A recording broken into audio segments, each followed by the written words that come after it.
Cathedral of the ancient ones, high up the great Morse Plateau, somewhere in Venezuela, South America. Doc and Jack have been separated in the great cathedral.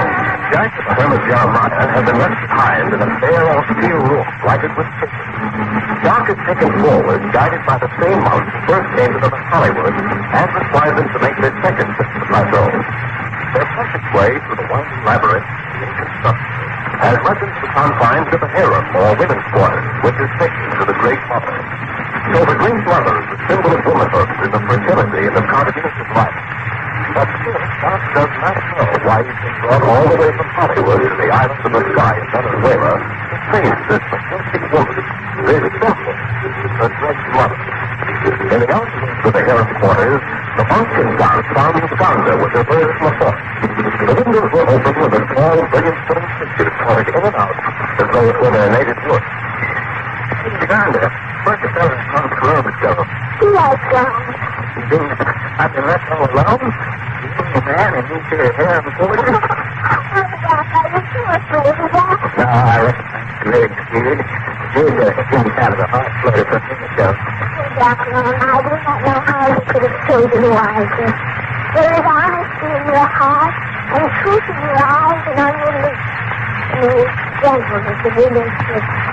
I do not know how we could have chosen more wisely. Hey, young John. Yes? That funny look you've been giving me. Uganda, what is this taking thing? You will know soon. Well, that was the signal. Huh? It's not the fact that you had to make our place in the inner quarters. Inner quarters, huh? Yes, in the presence of the great man. Well, lead on, honey. Let's get this thing over with. Yes, we have found him. I noticed all your little feathered twins huddled up like they were struck down when that gong rang. Well, over here, things do not speak until you're spoken to. Lay it down, huh? Well, open it up. Let's go.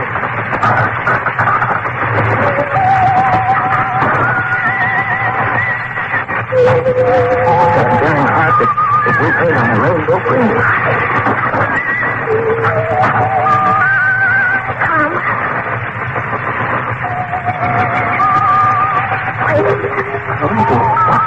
You must not approach the great mother. There lies one seated at her feet, and her Hermit. Uganda, my child, being the one who is 40 years. It is done, great mother. Come. That is well. Please to sit on your right, which has been set for you that long. You will sit beside me, Uganda. Great mother. This is the one with this prayer, the little faith on your boy. I have asked the white one to say over you the litany of hope and faith and courage. Yes, sir. This is the glory in the poor. We look at the Novello.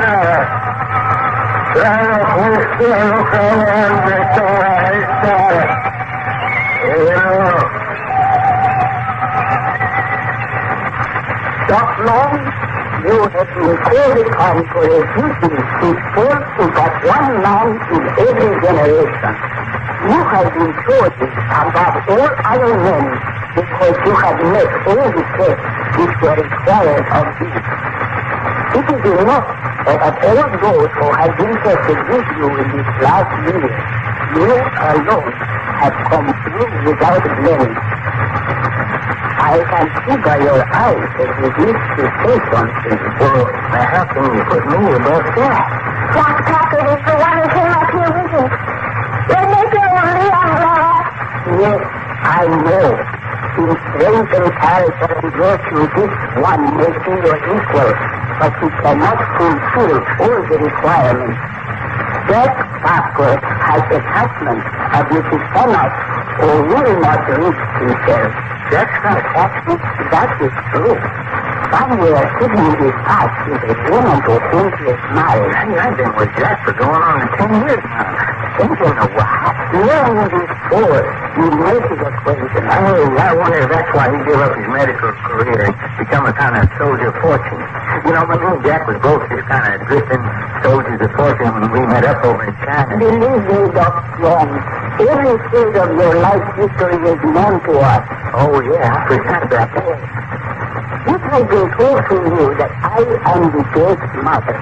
That each generation there is a girl child born to the dead mother. And it is she who inherits the throne and becomes the symbol of womanhood. Oh, yeah. Woman is of this flesh. Huh? It has always been so. The monastery from the beginning of time has excluded woman. No one who expects to attain a place among the higher intelligence must ever know a woman. Hey, that's ridiculous. In your mind, perhaps. But you are not close to truth. Any certain. Well, if truth rules out women, then I hope I never find truth. Dr. Long, that is blasphemy. Well, I don't care if it is. And as for perfection, there ain't nothing more perfect than a beautiful woman. What's up? I'm going to do my lucky boy. We wander from the place which I must make clear to you. Nowhere in this portion of the great sacred plateau is there anyone who is suitable to be the husband of the great mother and the father to her successor. I can see by your face that you still do not comprehend. Do you not understand that for this reason we must once every generation bring some man of character who is able to meet herself here to the high place to be the father of a girl child? Hey, you brought me all the way from Hollywood to... You mean Uganda? Hey, what kind of a set of things is anyhow? Well, Uganda's only a little... You're frightened, Dr. Long? Well, Uganda, you've known about this all the time, and you didn't say nothing? No, I did not know. Not until you spoke in the outer chambers of the Hermit 2 minutes ago. When you said you had seen that boy last night, then I knew. But there's a likely idea that you want me for a husband, a princess like you? You are a man who has been chosen and tested by those in the high place. Well, I don't give a hoot in the hot place about that. I asked you, am I the kind of a guy you always pictured in your mind for a husband? I have not thought. And besides, even if I was in the married mood, I'll be doggone if I settle down up here in this uninhabited place and spend the rest of my life. And besides, that altitude ain't just from a breathing apparatus. You had a misconception. You would not be permitted to remain here in the high place if it was your wish to do so. But if I was to marry you, It is a marriage of 1 year duration. At the end of 1 year, you would be dismissed from the place of the higher intelligence. you mean you'd marry your own daughter to a man for just a year? And just when they're beginning to get acquainted, you'd separate? It is the law. She who is to be the great mother is dedicated to the throne to which she is heir. She must not devote either her mind or her body to one man. Once she has conceived and brought into the world the girl child, who eventually will be her successor, she has completed that part of her duty. Well, that's the doggonest, most inhuman thing I ever heard of. Look, great mother, or whatever I should call you, all this writing and stars and stuff, it don't mean nothing when a couple of kids is crazy about one another. If you gotta have a romance around here, well, why do you send that young flyer away? You are speaking of Lieutenant John McIntire? That's the boy. Well, him and his Johnny took one look at each other, and they was up on cloud 7. Stop with the paper. I'm going to live. What's the idea? You can see up with the house, okay? Aye,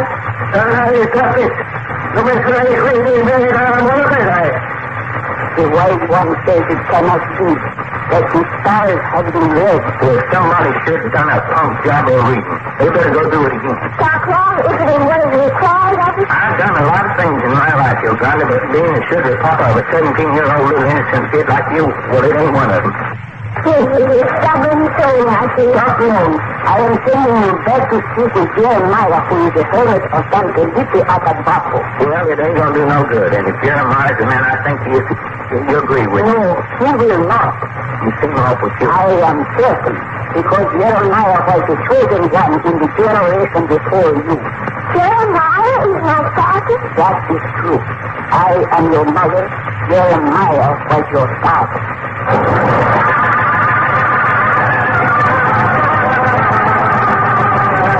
Doc will come to you tomorrow at the same hour when you hear Doc say, Uganda, you wouldn't picture me. To the